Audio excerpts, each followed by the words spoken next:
Michael Jordan is known by almost everyone as one of the greatest basketball players ever. Six-time NBA champion, five-time MVP, and a global icon. But did you know there's another side to his story that surprises a lot of people? Michael Jordan had a well-documented history with gambling, and it's a side of him many fans rarely hear about. In this video, we're not talking about gossip or rumors. We'll focus on real events, confirmed stories, and facts that Jordan himself or official records have acknowledged. How did his love of competition show up off the basketball court? Did his gambling ever cause serious problems? Did it affect his career, his money, or his relationships? And how did he explain it to the public? Stick around as we explore the untold stories of Michael Jordan. Don't forget to like this video and subscribe to GOAT Report for more deep dives into the lives of sports legends. Early signs. Even before Michael Jordan became an NBA legend, his competitive nature was clear in everything he did. Friends, teammates, and journalists often said he would bet on almost anything, from card games to who could shoot better in practice. For Jordan, these weren't just small, casual bets. As his fame and wealth grew in the late 1980s and early 1990s, the stakes became much higher. He treated gambling like another form of competition, a way to test himself and win. But unlike basketball, where he had training and control, gambling was unpredictable, and the outcomes weren't always certain. Famous card and poker games. One of the most famous stories from Michael Jordan's playing days involves card games with his teammates. During team travel or long flights, Jordan would often play cards for money, turning simple games into high-stakes competitions. In a well-known incident from 1996, former Bulls player Jack Haley lost $17,000 to Jordan on a team plane. Haley didn't have enough cash to pay, so he called his father for help, and Jordan accepted the payment. This story shows a few things about Jordan. He didn't shy away from gambling, he expected bets to be taken seriously, and his competitive nature extended far beyond the basketball court. Moments like these helped shape his reputation as someone who played and gambled with confidence.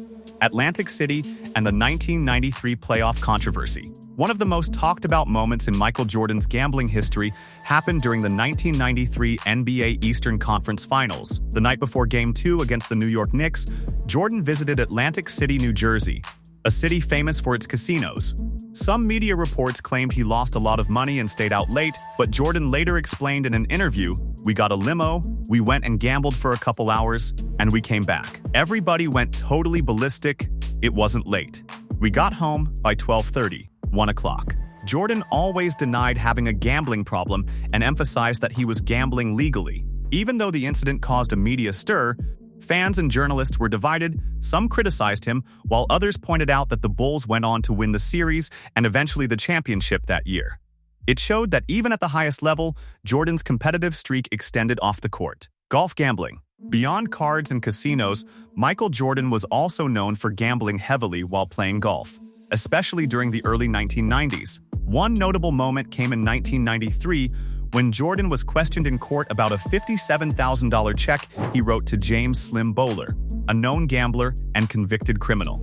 At first, Jordan said the money was a business loan, but under oath he admitted that the check was actually to cover debts from golf gambling. That same year, a book by golfer Richard Esquinas titled "Michael and Me, Our Gambling Addiction, My Cry for Help" brought more attention to Jordan's golf bets. Esquinas claimed Jordan owed him $1.25 million from several golf matches, though Jordan denied those figures.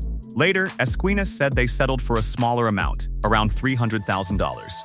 It's important to note that while the book fueled stories about big golf debts, not all details have been confirmed in public court records. What is certain, however, is that Jordan openly acknowledged the check to Bowler was related to gambling.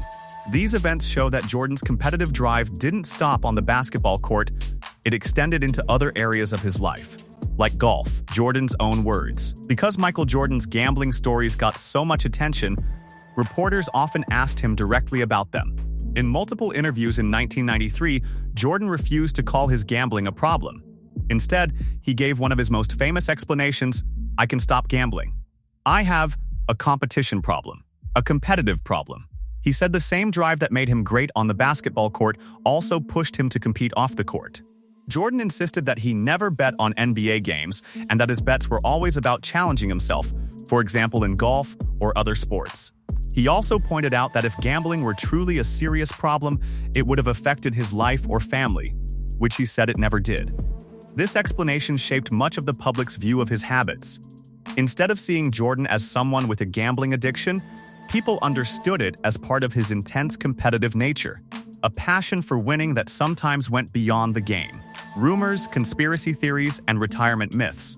Over the years, many rumors and theories have surrounded Michael Jordan's gambling stories, especially about his first retirement from basketball in 1993, when he was just 30 and at the peak of his career. Some sources suggested that the NBA might have investigated his gambling and that it influenced his decision to step away. However, there is no proof of this, and the league has denied any connection. Former NBA Commissioner David Stern even called these claims without basis in fact. Jordan himself explained that his retirement was driven by personal reasons. He was grieving the tragic murder of his father earlier that year and needed time away from the game he loved. While fans still speculate, the verified facts show that his decision to retire was based on personal choice and emotional struggles, not gambling or league pressure. Off-court anecdotes. Even after Michael Jordan came back from his first retirement, stories about his gambling continued to circulate among teammates and friends. One well-known story comes from a flight during the Bulls' 1996 season. Former assistant coach Johnny Bach recalled how Jordan played a high-stakes card game with teammate Jack Haley, who ended up $17,000 in debt. Jordan insisted the debt be paid, and Haley had to call his father to cover it. Another account comes from former NBA player Brendan Haywood, who remembered seeing Jordan at a casino during his time with the Washington Wizards. Haywood said Jordan remained calm even when losing large amounts, sometimes hundreds of thousands of dollars, and always handled it responsibly, paying what he owed. These stories highlight how comfortable Jordan was with gambling, especially around high-stakes games and wealthy individuals. His financial success allowed him to take risks that would have been impossible for most people, showing that his competitive drive extended far beyond basketball. What is confirmed? While Michael Jordan's gambling stories are often told in dramatic ways, it's important to separate confirmed facts from rumors. What is true? Jordan wrote a $57,000 check to James Slim Baller, which he later admitted was to cover a golf gambling loss. He was also publicly linked to large golf debts, though claims like $1.25 million were never fully verified in court. Jordan openly acknowledged in interviews that he regularly gambled, especially on golf and cards, but he always denied having a gambling problem. He was also seen at casinos and involved in betting during his NBA career, which sometimes drew media attention and criticism. What is not confirmed, there's no evidence that the NBA ever suspended or disciplined Jordan for gambling, and there's no verified connection between his father's murder and his gambling activities. These distinctions help us understand his story clearly. How Jordan's gambling was viewed by the public. During the early 1990s, when Michael Jordan was at the peak of his fame, gambling was viewed more negatively by parts of the public and media than it often is today. High-stakes betting by a superstar naturally attracted attention. When stories of his gambling came out, especially during playoff runs and championship seasons, reactions were mixed. Some people saw it as a harmless hobby of a competitive, wealthy man. Others thought it was a serious flaw or a possible distraction. Jordan's own explanations, calling it a competition problem, helped shape public understanding. He admitted to gambling, but insisted it was not destructive. Most importantly, there is no evidence that he ever bet on NBA games he played in, something that could have caused serious consequences for his career and reputation. Gambling and legacy. So what does all this mean for Michael Jordan's legacy? Does his love of gambling make him any less of a basketball legend? Not really. His gambling never cost him his career, never stopped him from competing, and, according to both Jordan and the NBA, never crossed legal lines that would require punishment. What it shows instead is that his competitive drive went far beyond basketball. He saw games of chance as another challenge to test himself, and his wealth allowed him to gamble in ways most people never could. Losses didn't shake him, they were just part of the game. These stories add a human side to someone often seen as almost superhuman.